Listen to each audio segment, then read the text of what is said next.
Hello दोस्तों, मैं Mahesh Kushwaha career class में आपका बहुत बहुत स्वागत है। जैसा कि हमने पिछले वीडियो में देखा था प्रकाश तथा प्रकाश का परावर्तन तथा उसका अपवर्तन, कि प्रकाश का परावर्तन कैसे हो रहा था और उसका अपवर्तन कैसे हो रहा था। तो उसी का ही थोड़ा आगे का चैप्टर हम लेके चलते हैं।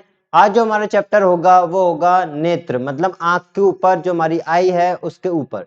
ठीक है, उसमें से प्रकाश कैसे जाता है, कैसे अपवर्तन होता है, हमें कैसे दिखाई देता है और अलग अलग आंखों के जो फंक्शंस होते हैं उसके बारे में हम चर्चा करेंगे कि आंख जो हमारी किन किन चीजों से मिलकर बनी है, हर चीज का क्या काम होता है उसके बारे में देखेंगे।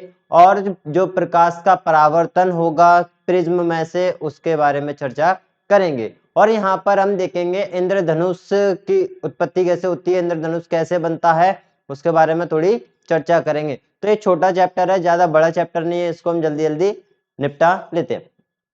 तो आइए देखो, जैसे कि आप देख रहे हैं यहाँ पे एक आंख का चित्र बना है। ठीक है, आंख अंदर से पूरी ऐसी होती है। ठीक है, जैसे कि हम जानते हैं आंखों के बिना हम देख तो है नहीं सकते हैं।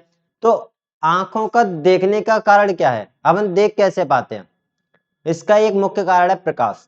जब तक आंखों पर प्रकाश नहीं पड़ेगा हम किसी वस्तु को नहीं देख सकते। ठीक है, चारों तरफ जो भी चीज हम देखते हैं वो आंखों पर प्रकाश पड़ने के कारण ही हम देख पाते हैं। आंखों पर प्रकाश पड़ता है और प्रकाश से वो वस्तु का बिंब, मतलब जो बिंब होता है, जो वस्तु होती है उसका प्रतिबिंब आंखों में पड़ता है, फिर दिमाग के थ्रू ठीक है सिग्नल जाते हैं। वो कैसे क्या मैं अभी बता देता हूँ उसके बारे में सब कुछ। तो आइए चलते हैं, यहाँ पे देखते हैं। जैसे आप आंख का चित्र देख रहे हो, ये एक गोलाकार होती है, एक गोलाकार होती है। अगर ये कितनी बड़ी होती है इसकी बात करें तो इसको जब व्यास होता है, व्यास, व्यास का मतलब जैसे कि कोई गोलाकार पथ है, यहां से लेके यहां तक की जो दूरी होती है उसको व्यास कहते हैं। तो इसका जो व्यास होता है आंख का वो होता है 2.3 सेंटीमीटर। ठीक है, व्यास कितना होता है? 2.3 सेंटीमीटर आंख का व्यास बता रहा हूं। ठीक है, आंख जो होती है वो कितनी बड़ी होती है, उसका जो व्यास होता है वो 2.3 सेंटीमीटर का होता है। अगर इसकी त्रिज्या की बात करेंगे तो त्रिज्या इसकी आधी हो जाएगी। कितनी हो जाएगी? 1.15 सेंटीमीटर, 1.15 सेंटीमीटर इसकी त्रिज्या हो जाएगी। तो ये था आंखों के बारे में। अब आंखों में अलग अलग फंक्शंस, जैसे कि श्वेत मंडल क्या होता है, क्रिस्टलीय लेंस क्या होता है, पुतली क्या होती है, इसके क्या क्या फंक्शंस हैं, ये क्या काम करते हैं, हम उसकी चर्चा करते हैं। तो सबसे पहले बात करते हैं श्वेत मंडल, जिसको हम क्या कहते हैं? कॉर्निया इंग्लिश में। ठीक है, श्वेत मंडल को इंग्लिश में कॉर्निया कहा जाता है। यह नेत्र के अग्रभाग में होता है। अग्रभाग मतलब सबसे आगे की साइड। देखो यहाँ पर आप देख रहे हो सबसे आगे, ये क्या है? ये बना हुआ है सबसे आगे। आंख के जो सबसे आगे का वाला पार्ट होता है वो क्या है? कॉर्निया, जिसको श्वेत मंडल बोलते हैं। एक झिल्ली होती है, पारदर्शी झिल्ली, जिसके आर पार दिखाई देता है।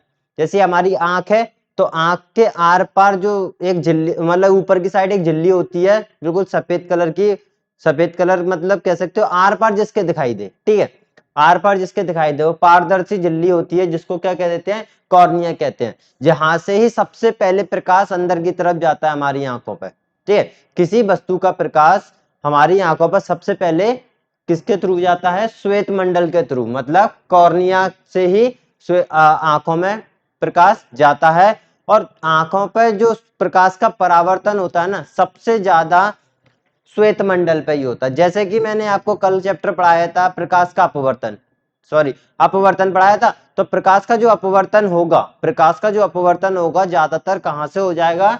श्वेत मंडल से, मतलब कॉर्निया से। जैसे कि बात करते हैं, मान लो ये श्वेत मंडल है, आगे की साइड आंख का एक श्वेत मंडल है, यहां से प्रकाश आ रहा है।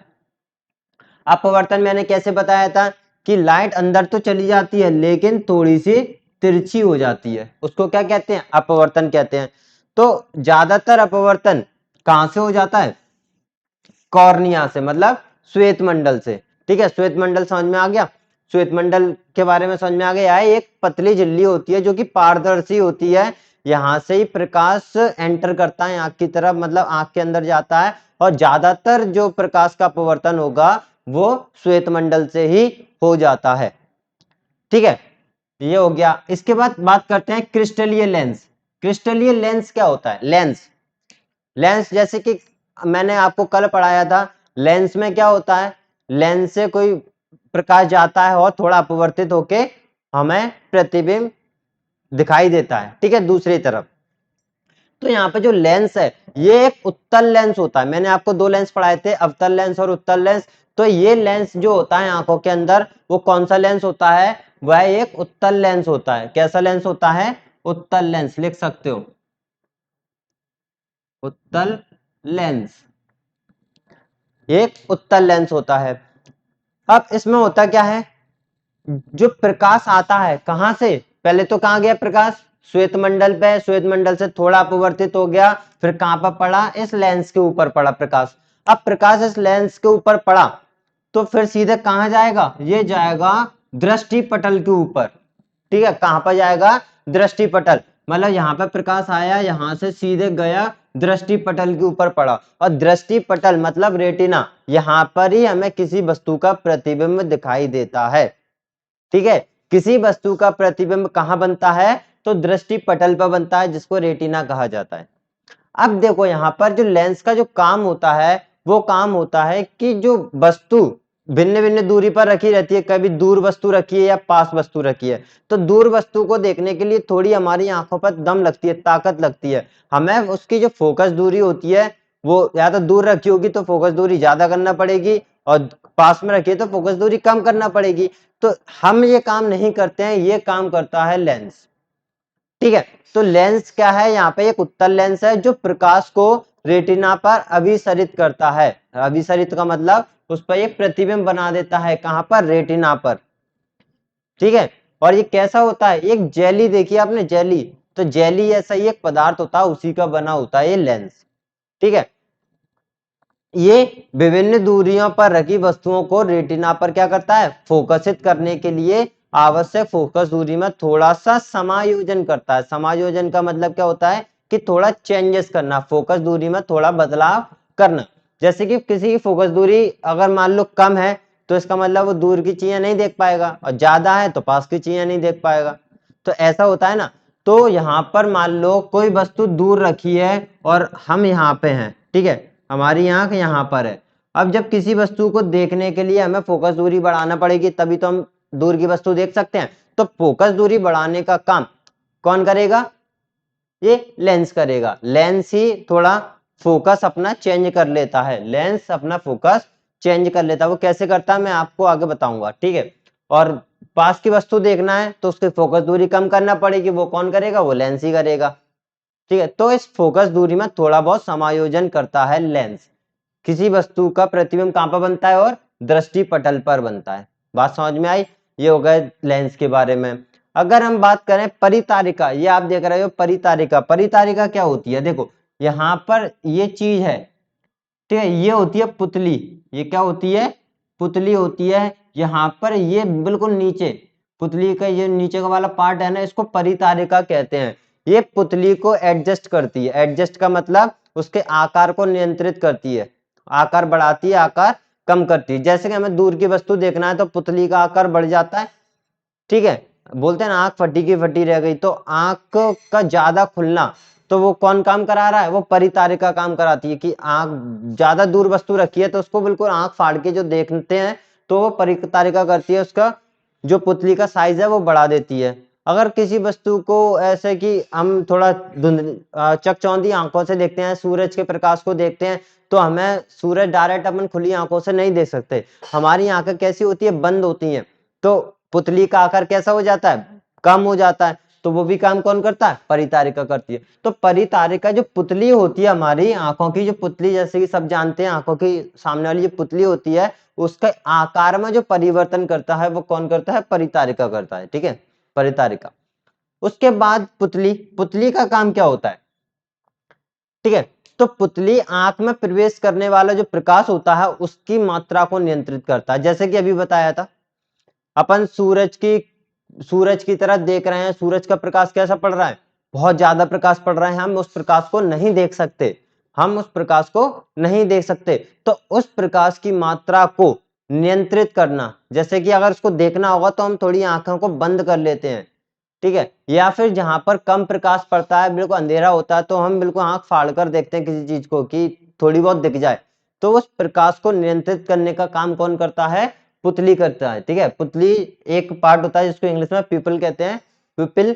तो ये प्रकाश को नियंत्रित करने का काम करता है। जो प्रकाश पड़ रहा है हमारी आंखों पर, उसको नियंत्रित करने का काम कौन करता है? पुतली करती है। आप लिख सकते हो जो मैं बोलते जा रहा हूं।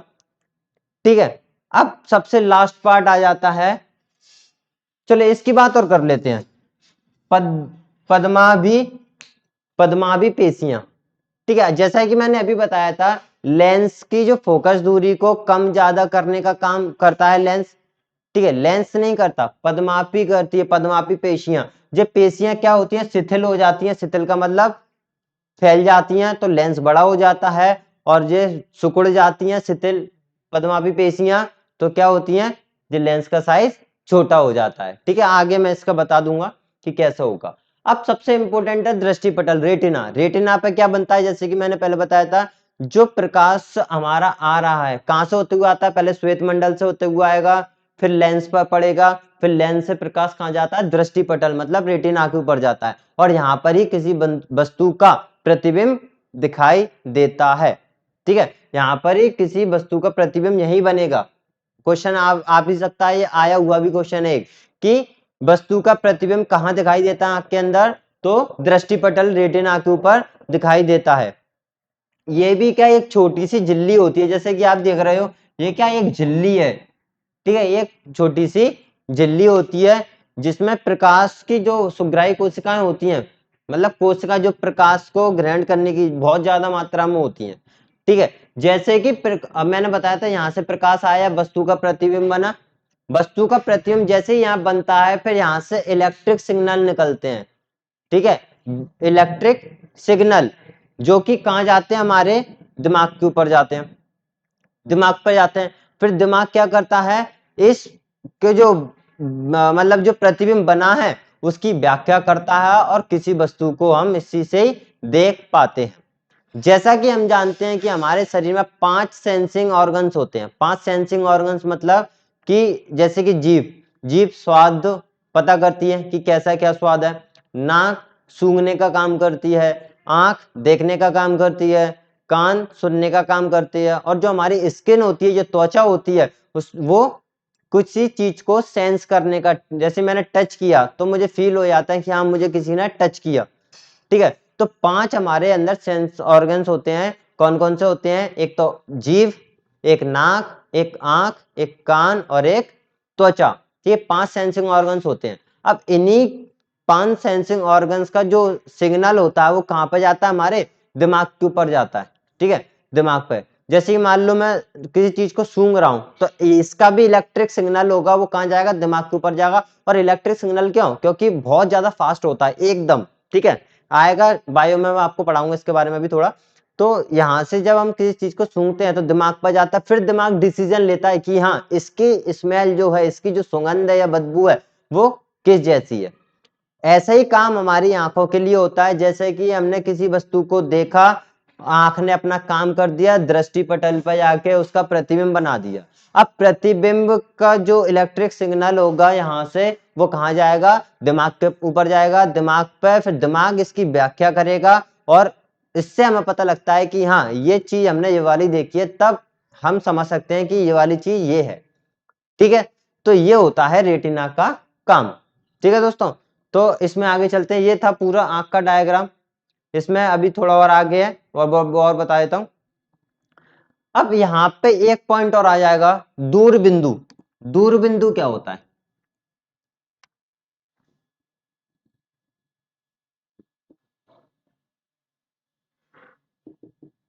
दूर बिंदु, जिसको फार पॉइंट भी कहा जाता है इंग्लिश में, दूर बिंदु। तो दूर बिंदु क्या होता है? वह दूरतम बिंदु जिस पर, ठीक है, या फिर जिस तक कोई एक नेत्र, लेकिन नेत्र कैसा होना चाहिए? आंख की बात कर रहा हूं, कैसा होना चाहिए? ऐसा नहीं कोई प्रॉब्लम हो आंखों में, नहीं, बिल्कुल जो स्वस्थ नेत्र होता है उसकी बात कर रहे हैं। ठीक है, यहाँ पे तो वह दूरतम बिंदु जिस तक कोई नेत्र वस्तु को बिल्कुल ठीक तरीके से, सुस्पष्ट मतलब बिल्कुल ठीक तरीके से देख सकता है, दूर से दूर।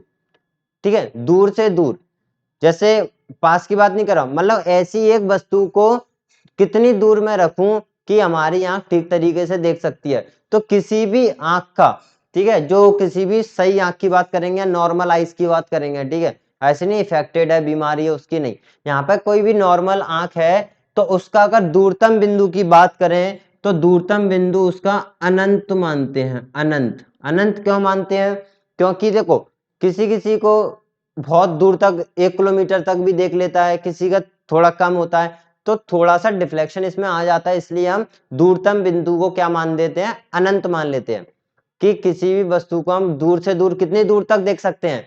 तो अनंत तक देख सकते हैं, ठीक है। ऐसे यहाँ पर दूर बिंदु हो गया, तो ऐसे निकट बिंदु होता है। निकट बिंदु, निकट बिंदु का मतलब क्या है? वस्तु को कितनी पास में रखूं कि वो हमें सही से दिखाई दे, ठीक है। अगर मैंने किसी वस्तु को बिल्कुल आंख के यहाँ पर रख लिया, ठीक है, और मैं पढ़ रहा हूँ कि मार्कर के ऊपर क्या लिखा है, तो मुझे ठीक तरीके से दिखाई नहीं देगा और वो या धुंधला दिखाई देगा, ठीक है, या तो धुंधला दिखाई देगा या फिर दिखाई बिल्कुल भी नहीं देगा। तो हम बिल्कुल पास भी नहीं रख सकते किसी वस्तु को, तो थोड़ा तो दूर ले जाना पड़ेगा ना। तो कम से कम कितना दूर मैं बिंदु किसी ऑब्जेक्ट को ले जाऊं कि वो मुझे बिल्कुल साफ दिखाई दे, बिना किसी आंखों का फोर्स लगाए हुए, ठीक है। आंखों पर कोई बल नहीं लगाना, मैं बिल्कुल सिंपल शांत तरीके से किसी वस्तु को देखना है, और कितने दूर तक मैं उसको ले जा सकता हूं? पास ही पास में, ठीक है। तो वो है 25 सेंटीमीटर।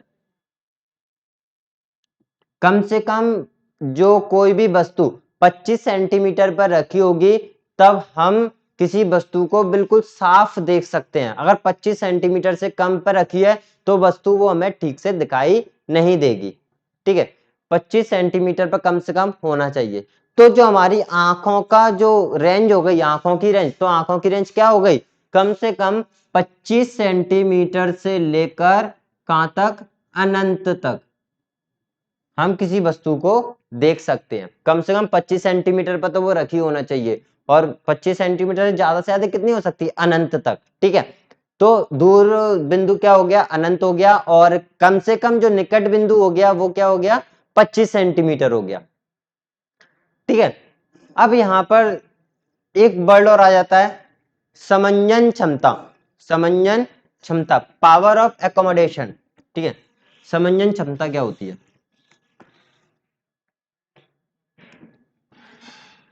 समंजन क्षमता, समंजन क्षमता क्या होती है? तो जैसा कि हमें पता है लेंस ये है, तो अभिनेत्र लेंस कहते हैं इसको, या क्रिस्टली लेंस कुछ भी कह सकते हैं। तो लेंस की वह क्षमता जिसके कारण वह अपनी फोकस दूरी को समायोजित कर लेता है। जैसे कि अभी बताया था, फोकस दूरी को समायोजित करना मतलब कि अगर कोई वस्तु दूर रखी है तो उसकी फोकस दूरी बढ़ा देना, और पास में रखी है तो उसकी फोकस दूरी कम कर लेना। तो जब कोई लेंस अपनी फोकस दूरी को समायोजित करता है तो उसी को क्या कह देते हैं? समंजन कहते हैं, ठीक है। फोकस दूरी को समायोजन, यहां पर लिख देना, फोकस दूरी का समायोजन। समायोजन का मतलब थोड़ा परिवर्तन, ठीक है। फोकस दूरी का समायोजन, इसी को क्या कह देते हैं? समंजन क्षमता कहते हैं, ठीक है। और ये फोकस का जो चेंज होना, फोकस ज्यादा हो जाना, फोकस कम हो जाना, इसका मतलब क्या है? लेंस छोटा होगा या लेंस बड़ा होगा, ठीक है, इसका मतलब ये होता है। और वो काम कौन कराता है? वो काम कराती है पद्मावी पेशियां। पद्मावी पेशियां जो होती हैं वो लेंस को छोटा बड़ा करती हैं। अब वो कैसे करती हैं? तो यहाँ पर दिखा देता हूँ, ठीक है। जो, ठीक है, जो, पहले इसको मिटा देता हूँ, यहीं पर लिख देता हूँ पूरा। जैसे कि पश्चमाभी पेशियां जो होती हैं, ठीक है, पश्चमावी पेशियां जो होती हैं ये शिथिल हो जाती हैं। शिथिल का मतलब होता है फैल जाती हैं, ठीक है। अगर ये फैल गई तो इसका मतलब क्या होगा? लेंस पतला हो जाएगा, ठीक है। ये देखो, ये आपको दिख रही है, जैसे ये बनी हुई है और यहाँ पे एक ये बनी हुई है, तो ये फैल गई, ये नीचे और आ गई, ऐसे ये इधर की साइड आ गई, ये ऊपर की साइड चली गई। इसका मतलब क्या होगा? ये लेंस और ज्यादा छोटा हो जाएगा, मतलब ऐसा हो जाएगा, ठीक है। तो लेंस कैसा हो जाएगा? और ज्यादा छोटा हो जाएगा।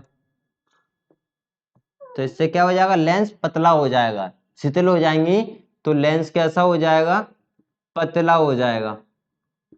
अगर लेंस पतला हो गया तो इसका मतलब क्या है, फोकस दूरी बढ़ गई, फोकस दूरी बढ़ गई, फोकस दूरी बढ़ गई। ठीक है, ठीक है, फोकस दूरी बढ़ जाती है। क्या समझ में आया? जो पछमावी पेशियां होती हैं अगर वो शिथिल हो गई, अगर वो फैल गई, तो इसका मतलब क्या हो गया, लेंस पतला हो गया, और लेंस पतला हो गया तो फोकस दूरी बढ़ गई। ठीक है, ऐसे ही मान लो अगर पक्षमापी जो पेशियां होती हैं, पक्षमापी पेशियां अगर ये सिकुड़ गई, पहले तो ये फैल रही थी, अगर ये सिकुड़ गई, सिकुड़ना, ठीक है, अगर ये सिकुड़ गई तो उससे क्या होगा, जिस नीचे की तरफ और सिकुड़ेंगी तो लेंस कैसा होगा, मोटा होता जाएगा, लेंस मोटा होता जाएगा, लेंस मोटा होगा, और लेंस मोटा होगा तो फोकस दूरी क्या होगी, फोकस दूरी कम होगी। ठीक है, फोकस कम हो जाएगा।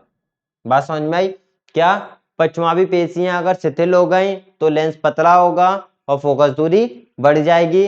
अब पछमावी पेशियां सिकुड़ गई तो लेंस मोटा हो जाएगा जिससे फोकस दूरी कम हो जाएगी। तो फोकस दूरी कम ज्यादा करने का काम किसके हाथों में है, वो पछमावी पेशियों के हाथ में होता है।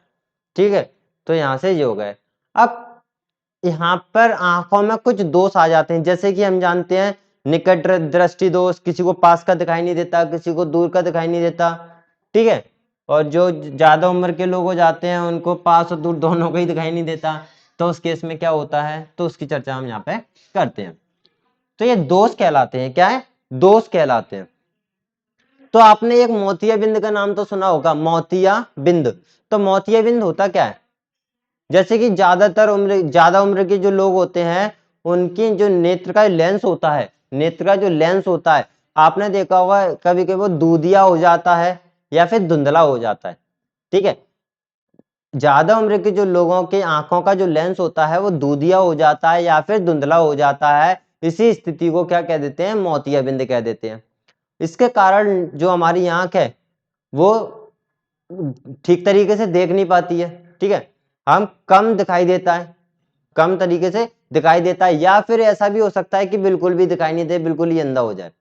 ठीक है, और इस ऐसा नहीं है कि ये हमेशा के लिए खराब हो गई आंख, जब अपन डॉक्टर के पास इसका इलाज कराएंगे तो सही भी हो सकती है, इसका कोई वो नहीं है। ठीक है, मोतियाबिंद का, तो मोतियाबिंद क्या होता है, आंखों पर दूधिया कलर का क्या हो जाना, दूधिया हो जाना या फिर धुंधला हो जाना, उसी को मोतियाबिंद कहते हैं। ठीक है, अब यहाँ पर दृष्टि दोष के बारे में बात कर रहे हैं। ठीक है, दृष्टि दोष, दृष्टि दोष क्या होते हैं, दृष्टि दोष। ठीक है, और उनका संशोधन भी बात कर लेते हैं, दृष्टि दोष तथा संशोधन। संशोधन का मतलब क्या होता है कि सही कैसे होती है ये दृष्टि दोष, जब हो जाता है तो सही कैसे होती है। तो सबसे पहले तो हमने पढ़ा मोतियाबिंद, मोतियाबिंद। ठीक है, मोतियाबिंद ही लिख दो इसको, मोतियाबिंद। इसमें क्या होता है, नेत्र का दूधिया, ठीक है, नेत्र लेंस का लिख दो, नेत्र लेंस का दूधिया या धुंधला हो जाना। ठीक है, धुंधला हो जाना। ठीक है, ये क्या हो गया, मोतियाबिंद के बारे में बात हो गई। और यहां पर दूसरा पॉइंट आया था निकट दृष्टि दोष, निकट दृष्टि दोष, निकट दृष्टि दोष, जिसको इंग्लिश में मायोपिया भी बोलते हैं, मायोपिया, एम एम वाई होता है क्या, मायो, एम आई ओ। ठीक है, सॉरी, मायो, क्या हो रहा है, MIOPIA। ठीक है, मायोपिया, इसको मायोपिया भी कहा जाता है, या फिर वाई भी हो सकता है, एम वाई देख लेना अपने हिसाब से क्या होगा। निकट दृष्टि दोष को मायोपिया भी कहते हैं। और इसमें क्या होता है, इसमें इंसान पास का तो देख सकता है लेकिन दूर का नहीं देख सकता। ठीक है, तो इसमें क्या हो जाएगा, निकट का देख सकते हैं, निकट देख सकते हैं लेकिन दूर नहीं। समझ में आया? निकट दृष्टि दोष में क्या होता है, जिसको मायोपिया कहते हैं, इसमें व्यक्ति पास का तो देख सकता है लेकिन दूर रखी वस्तु उसको ठीक से दिखाई नहीं देती। इस दोष को कहते हैं निकट दृष्टि दोष। इसका मतलब क्या होता है, ऐसे दोषयुक्त व्यक्ति जो दूर बिंदु अनंत पर ना होकर, जो दूर बिंदु होता है ना, मैंने बताया ना दूर से दूर कितनी दूरी तक देख सकते हैं, अनंत पर देख सकते हैं। तो इसमें जब वो दूर का नहीं देख पा रहा है तो इसका मतलब यह है जो उसका अनंत बिंदु होगा वो खिसक कर किसके पास में आ जाएगा, लेंस के पास में आ गया होगा। इसका मतलब है वो दूर का नहीं देख पा रहा, इसी चक्कर में ये निकट दृष्टि दोष हो जाता है। ठीक है, इसके बाद कौन सा आता है, इसके दोष हटेंगे कैसे, पहले ये एक वाली बात कर लेते हैं। ठीक है, तो ये नोट कर लो, यहीं पे बताया तो। ठीक है, मोतिया बिंदु हो गया, दुधिया हो जाना, धुंधला हो जाना नेत्र लेंस का। निकट दृष्टि दोष का मतलब होता है पास की वस्तुओं को देखा जा सकता है, दूर की वस्तुओं को नहीं देख पाते। और वो किस वजह से होता है, जो हमारा दूर दृष्टि दूर बिंदु होता है वो दूर बिंदु अनंत पे ना होकर नेत्र के पास में आ जाना। अब दोष उत्पन्न होने के कारण क्या होते हैं, कि जो निकट दृष्टि दोष होने का उत्पन्न होने के कारण क्या हुए, तो जो अभिनेत्र लेंस होता है ना उसकी वक्रता का अधिक हो जाना, वक्रता जो उसकी होती है उसका अधिक हो जाना। और जो गोलक होता है, गोलक जो नेत्र का गोलक होता है वो लंबा हो जाना। ठीक है, या तो हमारा नेत्र का जो गोलक है अगर ये लंबा हो गया तो इसका मतलब क्या है, यहाँ पे बिंदु ये लंबा हो गया तो अनंत पे यहाँ चला गया, और लेकिन वो तो यहीं रह गया दूर बिंदु। तो मैं अभी बता देता हूँ, उसमें हवाली पूरा समझ में आ जाएगा। तो जैसे कि मान लो एक आंख का चित्र बनाता हूं पहले यहाँ पर। ठीक है, गोल नहीं बन पाया। ठीक,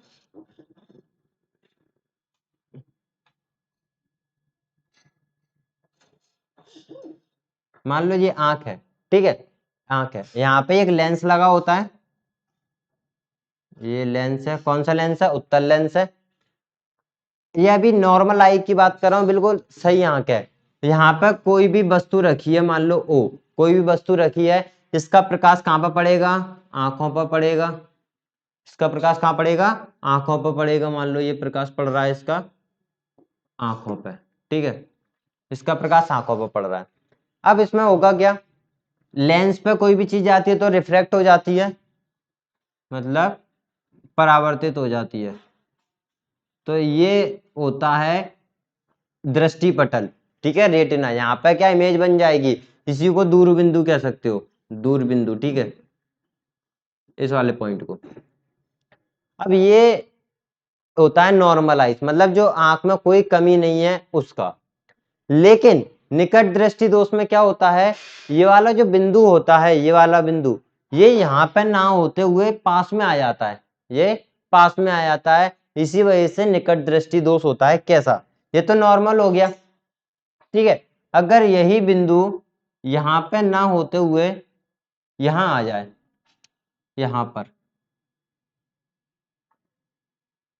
तो इसका मतलब क्या है, ये पास में आ गया दूर बिंदु, इसका मतलब यह है निकट दृष्टि दोष हो गया।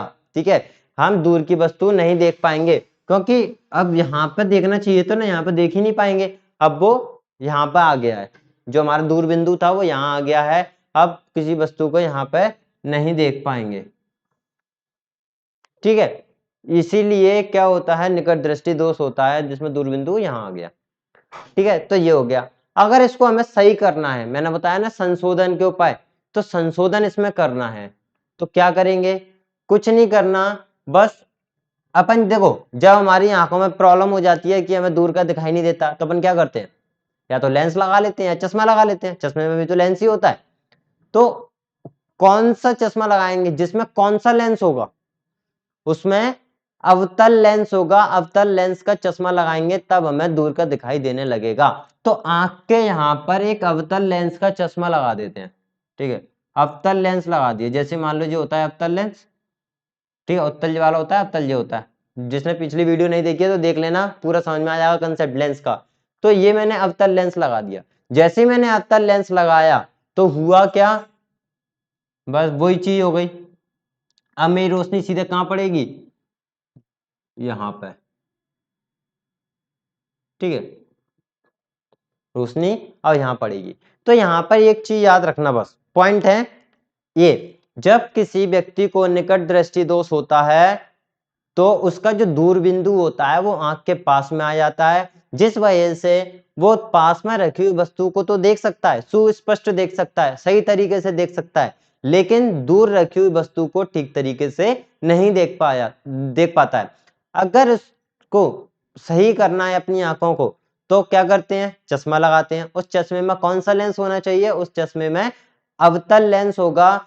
और कितना नंबर का होगा वो तो हमारे आंखों के ऊपर डिपेंड करेगा ना, कि कितना निकट दृष्टि दोष है कितना नहीं, कि बहुत ही ज्यादा प्रॉब्लम है या कम प्रॉब्लम है, तो उसी के हिसाब से नंबर बनेगा। लेकिन ये बिल्कुल फिक्स होगा, जो लेंस लगेगा वो अवतल लेंस ही लगेगा, ठीक है। तो अवतल लेंस लगा देंगे, जिससे हम दूर रखी वस्तु को भी आसानी से देख पाएंगे, कोई दिक्कत यहां नहीं।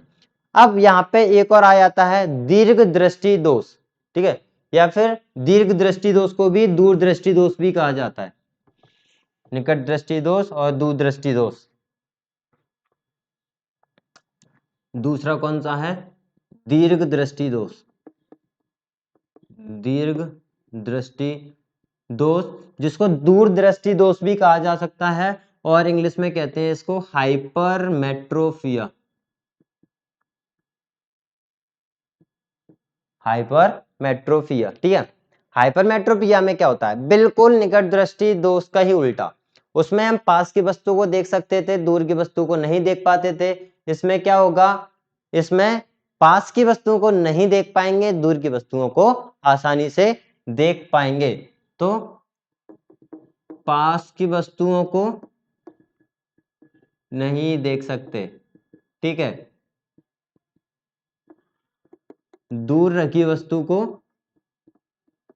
देख सकते हैं, ठीक है, बिल्कुल उल्टा हो जाएगा। अब इसमें क्या होगा, अब इसमें जो दूर बिंदु पर जो रखा हुआ था, हमारा दूर बिंदु जो था उसमें क्या हो रहा था, पास में आ जाता था। इसमें क्या होगा, जो दूर बिंदु है ना वो आंख के और दूर चला जाएगा, और दूर चला जाएगा। इसका मतलब क्या होगा, पास का तो हम नहीं देख पाएंगे, दूर का तो देख सकते हैं, फिर कितना भी दूर का भी देख जाएंगे, लेकिन पास का नहीं देख पाएंगे। अब देखो इसमें नॉर्मलाइज तो अब मैंने बता ही दिया था, बिल्कुल सिंपल थी। अब इसमें दोष कैसे होगा, अगर मान लो मैं यहाँ पे एक आंख का एक और डायग्राम बनाऊं,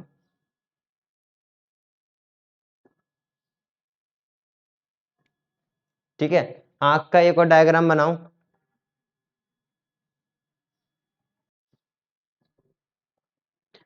ठीक है। तो दूरदृष्टि दोष में क्या होगा, जैसे आंख बनाई थी नॉर्मल, तो मैंने पहली बना दी थी। अगर ये इसका जैसे कि हमारे पास का नहीं दिखाई दे रहा है, तो इसका मतलब क्या है, जो पास का निकट बिंदु कितना होता है, 25 सेंटीमीटर होता है, तो वो निकट बिंदु 25 सेंटीमीटर से खिसक के और दूर चला जाता है। तो इससे क्या होता है, हमें पास का नहीं दिखाई देता। तो यहाँ पर इसका डायग्राम बनाने थे, तो ये देखते हैं क्या है,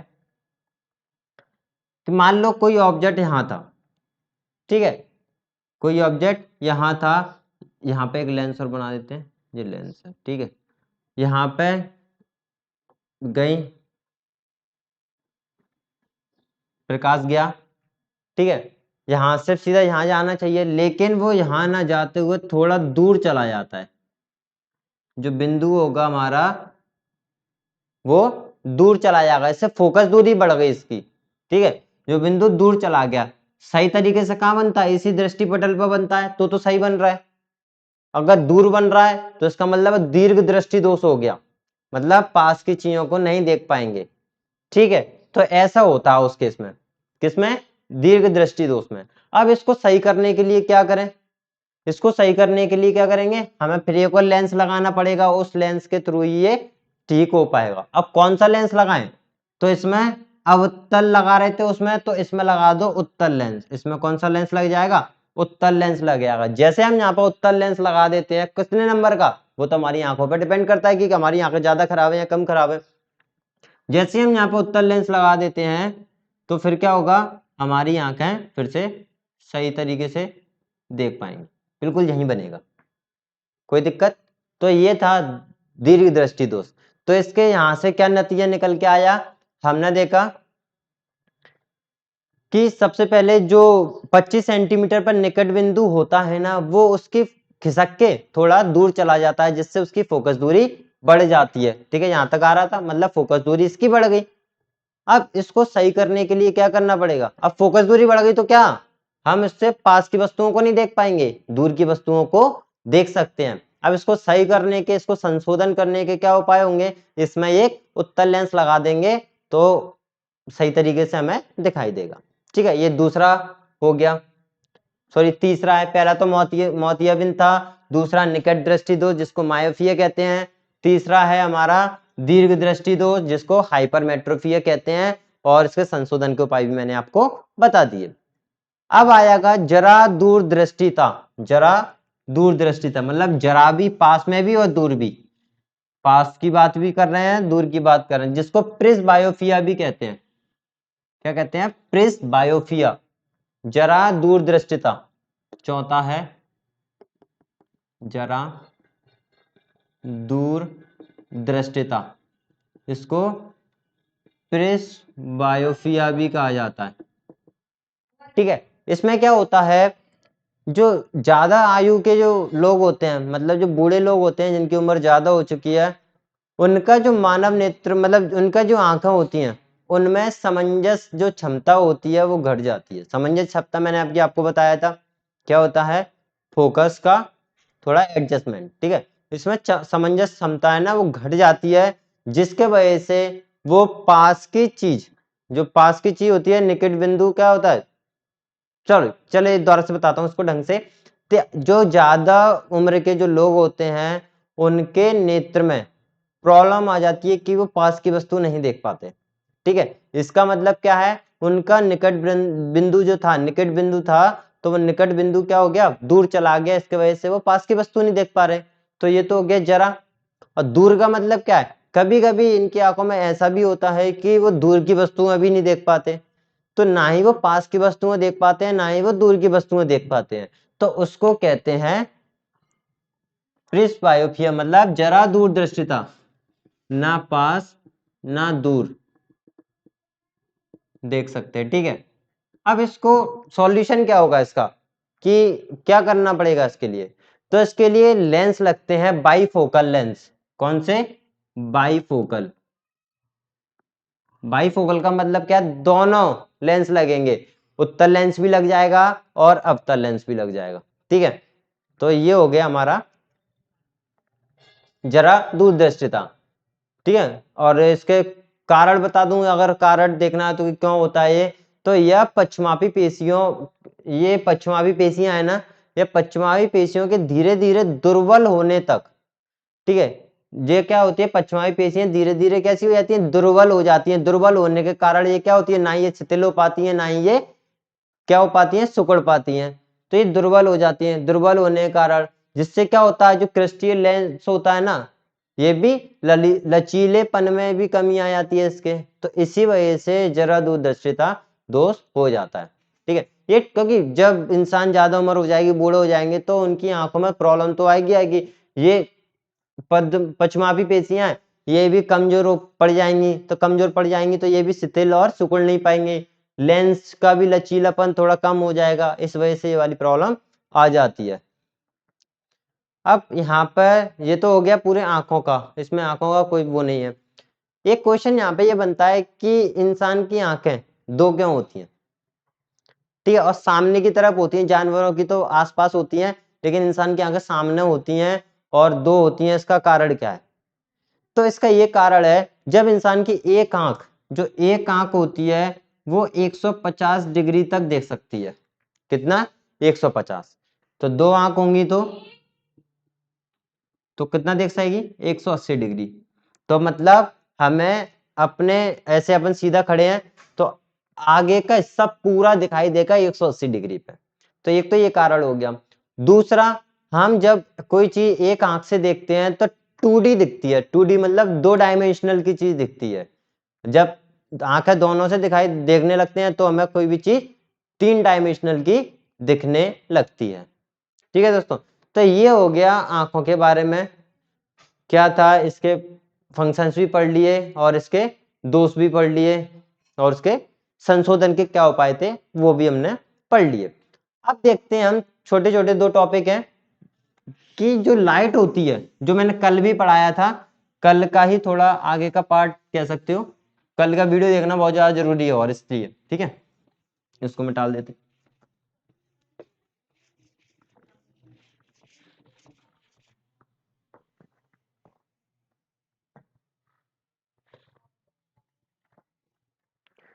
ठीक है, तो यहां पर प्रिज्म में से जो लाइट होती है वो निकलती है तो कैसे क्या होता है, ठीक है, उसकी बात करेंगे। प्रिज्म में से जो लाइट होती है वो कैसे निकलती है, ठीक है। तो अब यहाँ पर देखते हैं हम प्रिज्म। जैसा कि हमें पता है प्रिज्म कैसा दिखता है, ऐसा दिखता है, ठीक है। ये तो ट्राइंगल है, 3D तो मैं बना नहीं सकता, पीछे से भी ऐसा होता है, साइड से भी ऐसा होता है, ठीक है। प्रिज्म सब जानते होंगे। अगर प्रिज्म में से कोई लाइट निकाले तो कैसे निकलेगी, तो जैसे कि मैंने अपवर्तन में आपको पढ़ाया था कल के चैप्टर में, तो यहाँ पे क्या है, सबसे पहले जैसे मान लो ये लाइट है, लाइट मतलब ये प्रकाश है, प्रकाश गया प्रिज्म से टकराया, अब इसको जाना किधर चाहिए, इसको जाना चाहिए इधर की साइड, ऐसे जाना चाहिए, लेकिन ये ऐसे नहीं जाएगा, थोड़ा सा ये अपवर्तित होगा। अपवर्तित किधर होगा, जैसे कि मैंने आपको बताया था कि इस पे जब यहाँ पर टकराता है तो वहां पे एक 90 डिग्री का एक लंब बनाना पड़ता है, लंब, ठीक है, लंब बनाते हैं एक, ठीक है। ये कितने का, 90 डिग्री का एक लंब बनाया। जब लाइट, जब कोई प्रकाश सघन विरल अवस्था से सघन अवस्था में जाता है तो वो लंब की तरफ मुड़ जाता है, मतलब इधर, ये लो सीधा गया। अब जैसे ही वो यहाँ पर टकराया फिर सघन से विरल की तरफ जाएगा, तो फिर से मेरे को एक लंब बनाना पड़ेगा, ठीक है। यहाँ पर टकराया, लंब बना दिया, सही बना देता हूँ,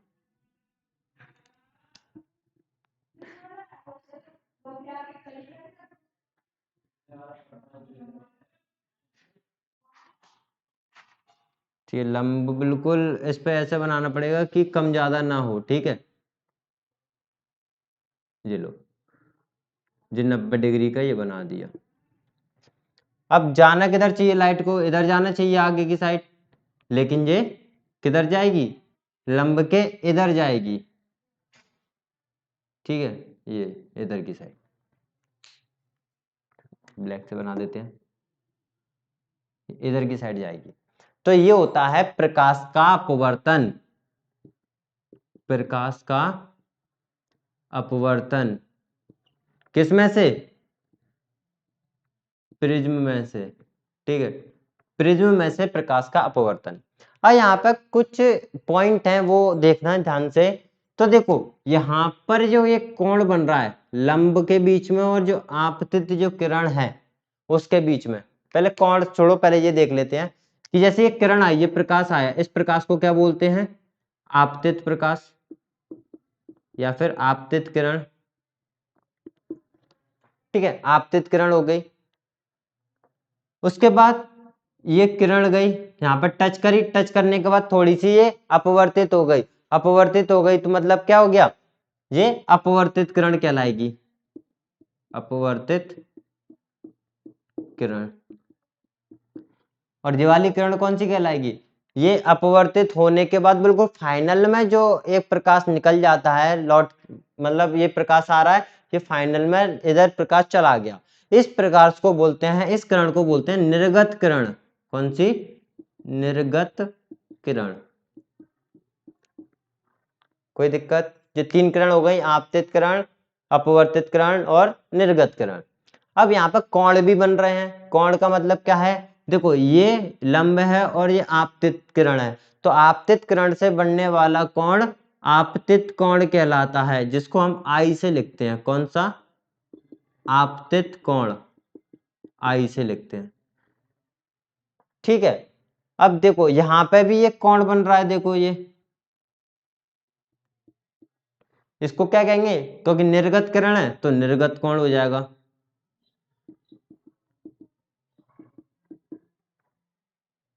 ठीक है। और यहाँ पे भी एक कोण बन रहा है ये, जैसे कि, तो इसको बोलेंगे अपवर्तित कोण। कौन सा कोण हो जाएगा ये? अपवर्तित कोण लिख लेना आप, ये आर रिफ्रैक्टेड एंगल, अपवर्तित कोण। अब यहाँ पे एक कोण और सबसे ज्यादा प्रचलन में है, वो है विचलन कोण। विचलन कोण क्या होता है? विचलन कोण, क्योंकि ये वाले कोण तो मैं पहले भी कल के लेक्चर में बता चुका हूं। विचलन कोण क्या होता है? तो विचलन कोण वह होता है जिस एंगल में हमारी लाइट आ रही है और उस एंगल में हमारी लाइट जा रही है, उनके बीच का जो कोण होता है वो विचलन कोण होता है। अब ये वाली कौन सी बात होगी, तो देखते हैं। देखो, लाइट आ किधर रही थी? इधर, और जा कैसे रही है? इधर। तो थोड़ा इसको ऊपर करके बता देता हूँ, ठीक है। ये तो देखो, ऐसे जाना चाहिए थी, लेकिन ये ऐसे जा रही है, तो जो बीच का जो कोण बन रहा है इसको कह देते हैं विचलन कोण। बात समझ में आई? तो ये हो गया विचलन कोण। तो ये हो गया प्रकाश का अपवर्तन, किसमें से? प्रिज्म में से। चाहे तो स्क्रीनशॉट ले सकते हो इसका। अब यहां पर हम एक टॉपिक और है कि श्वेत प्रकाश का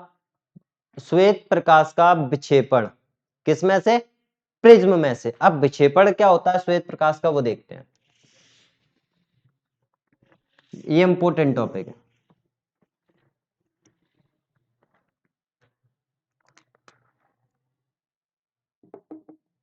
श्वेत प्रकाश का विक्षेपण प्रिज्म में, ठीक है। प्रिज्म में श्वेत प्रकाश का विक्षेपण बिल्कुल जो अभी बताया था ना, बिल्कुल वैसा ही होगा, बस थोड़ा सा इसमें चेंज हो जाएगा। अब यहाँ पर श्वेत प्रकाश डाल रहे हैं, मान लो ये प्रिज्म बना दिया मैंने, ठीक है। ये प्रिज्म का कोण हो गया। अब यहां से एक प्रकाश डाला, मान लो ये क्या गया? प्रकाश। कौन सा? श्वेत प्रकाश, ठीक है, श्वेत प्रकाश यहां से गया। अब ये प्रिज्म है, प्रिज्म से टकराएगा तो जाना किधर चाहिए इसको? इधर की साइड जाना चाहिए, लेकिन ये इधर जाएगा क्या? नहीं जाएगा। ये किधर जाएगा? थोड़ा सा चेंज कर लेगा अपनी डायरेक्शन को, मतलब थोड़ा इधर हो जाएगा, ऐसे, ठीक है, ऐसे हो जाएगा। अब जैसे ही टकराएगा तो इसका विक्षेपण हो जाएगा, मतलब ये अलग अलग रंग में बट जाएगा। तो ये 7 कलर में बटता है, 1 2 3 4 5 6, आप कर लेना 7, ऐसे बढ़ जाएगा। अब जैसे ही यहाँ टकराता है तो लाइट कैसे हो जाती है? फिर से रिफ्रैक्ट हो जाती है नीचे की तरफ। तो देखो फिर नीचे आ जाएगा, 1 2 3 4 5 6 7, ऐसे। अब ये 7 कलर कौन से होंगे? ये 7 कलर होते हैं, जो सबसे ऊपर वाला जो कलर होता है वो होता है रेड, मतलब लाल, ठीक है। और नीला,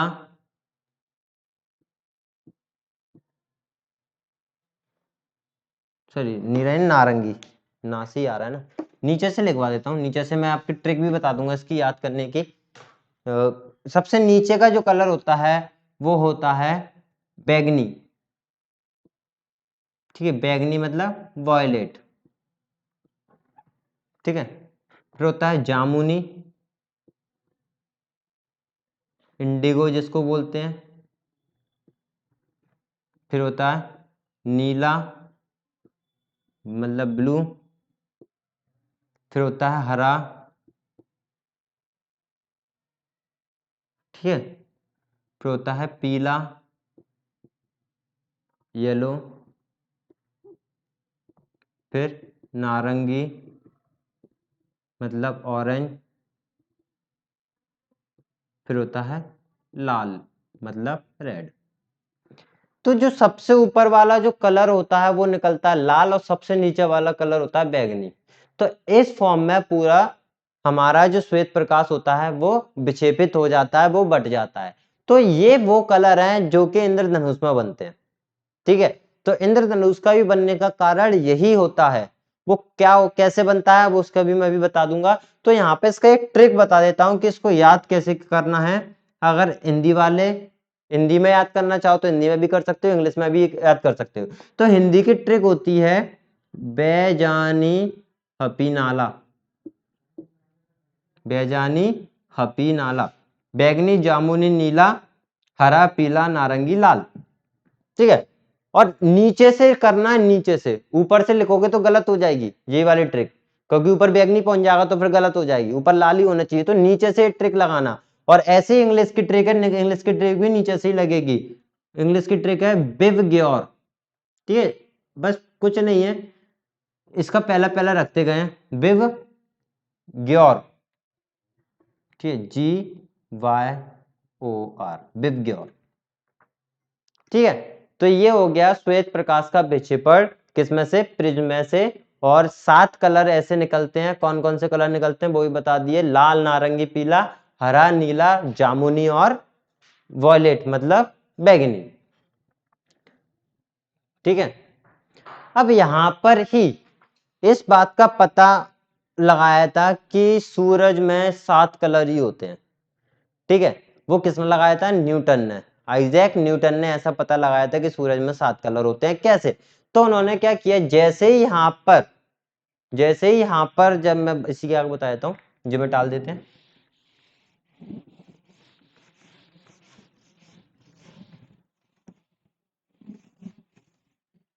उन्होंने क्या किया था, यहाँ पर एक प्रिज्म और लगा दिया था, किसने, न्यूटन आइजैक ने एक प्रिज्म और लगा दिया था। पता किया था कि इसमें 7 से ज्यादा कलर इसमें विक्षेपित नहीं होते हैं। तो यहाँ पे एक प्रिज्म और लगाया उल्टा।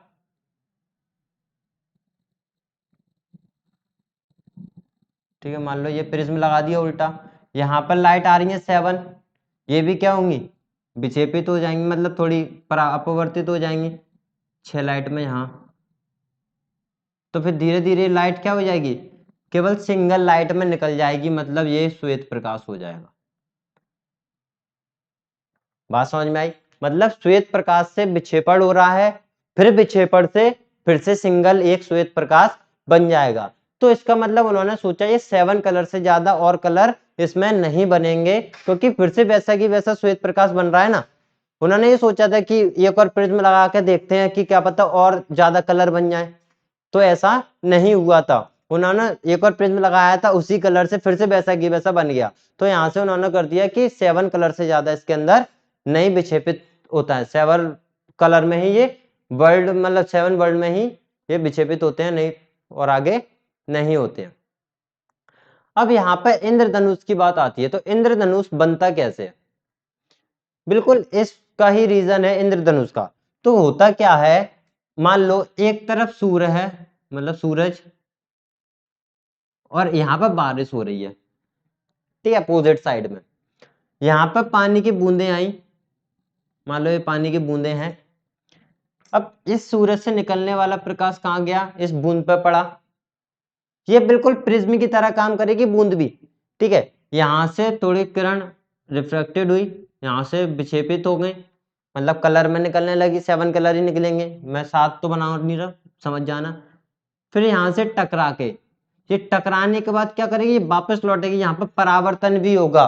तो सबसे पहले प्रकाश का अपवर्तन होता है, उसके बाद प्रकाश का परावर्तन होता है। परावर्तन हुआ, यहाँ पे आ गई, ये लो, प्रकाश का परावर्तन हो क्या इधर आ गई। फिर से क्या हुआ, फिर से अपवर्तन हुआ, तो लाइट यहाँ से ऐसे निकल गई। कितने कलर निकलेंगे, 7 कलर निकलेंगे। और वो 7 कलर कौन से होंगे, सबसे ऊपर वाला लाल और सबसे नीचे वाला बैगनी। ठीक है, तो वही वाले कलर निकलेंगे, लाल नारंगी पीला हरा नीला जामुनी और बैगनी। ठीक है, तो इसी चीज से क्या होता है, इंद्रधनुष हमारा डिजाइन हो जाता है, मतलब बन जाता है। कोई बात समझ में आई। सबसे पहले क्या होता है, इसमें अपवर्तन होता है, फिर उसके बाद परावर्तन होता है, फिर उसके बाद अपवर्तन होता है। ठीक है, ये ऐसे चलता है, देखो गई, अपवर्तन हुआ, फिर परावर्तन हुआ, फिर से अपवर्तन हो गया।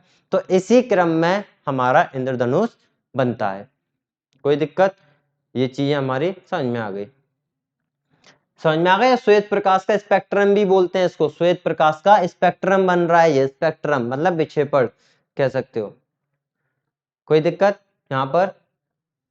तो दोस्तों यहाँ पर बस केवल इतना ही है, ज्यादा कुछ पढ़ना नहीं है इसमें, बहुत डीप में तो हमें जाना नहीं है, तो इतना ही बहुत है। अब जो हमारा चैप्टर आने वाला है वो आएगा इलेक्ट्रिसिटी के ऊपर, उसके बाद मैग्नेटिक इफेक्ट लेंगे। तो जितने भी टॉपिक होंगे बस ज्यादा 2 लेक्चर और लगेंगे, फिर पूरी फिजिक्स खत्म हो जाएगी। एक ही लेक्चर हो सकता है, एक ही लगे, तो पूरी फिजिक्स खत्म करने के बाद हम केमिस्ट्री स्टार्ट करेंगे, उसके बाद बायो। तो यहाँ पर इसके अलावा आपको क्वेश्चन कोई बचेंगे भी नहीं, ठीक है। और प्री के हिसाब से इम्पोर्टेंट, जैसे कि डायरेक्टली उसमें सिलेबस में मेंशन किया हुआ है कि हीट वगैरह जो भी है, तो अपन उसका भी अलग अलग से लॉ जो इम्पोर्टेंट होंगे वो भी कवर यहाँ पर कर लेंगे। तो आज का लेक्चर इतना ही, अब मैं आपसे विदा लेता हूँ, और इस चैनल को लाइक शेयर सब्सक्राइब करना मत भूलिए। अब मैं आप चलो चलते हैं, बाय।